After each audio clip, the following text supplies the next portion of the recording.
We've got this prophecy around tithing in 1907 when Joseph F. Smith said, I want to say to you, we may not be able to reach it right away, but we expect to see the day when we will not have to ask you for $1 of donation for any purpose, except that which you volunteered to give of your own accord, because we will have tithes sufficient in the storehouse of the Lord to pay everything that is needful for the advancement of the kingdom of God.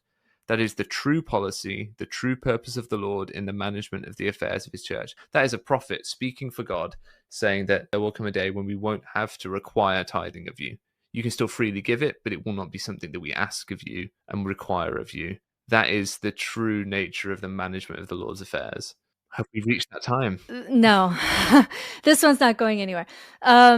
Because Mormonism, especially now, places all of its emphasis on the current prophet, whatever past prophets have said, like essentially we just don't give a shit anymore. Like we don't even really care what Jesus said anymore. Like any conference now spends more time quoting Russell M. Nelson than it does Jesus, much less like a previous apostle or prophet. Isn't that so funny for like such a church where you were just talking about how the only people that survive are sort of theologically conservative individuals and people like small c conservative, like they want to keep hold of the past. You would think that a church like that would be like, no, we have to just go back to what Jesus said. We should go back to what the founder said. But no, they're incredibly progressive in terms of, oh no, it's all about what the latest leader has said. It's all about, it's not that they're not authoritarian, because they clearly are very authoritarian, because it's all about what the ultimate leader says. It's a But it's, very, yes, you're right. you It's see like, the yes, irony yes, there? yes, yes. And the same thing happens with like in America with the idea that we're a Christian nation,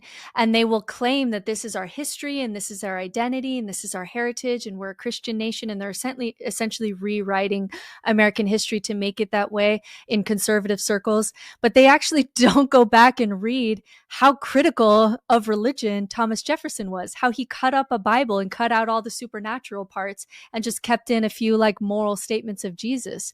Not to mention like Thomas Paine, and these men were deists. They weren't theists, and so we not only see that in conservative churches theologically, but also just in conservative America in general, that they want to hold on to this idea of this eternal past, but they're rewriting history in a way that's just not history.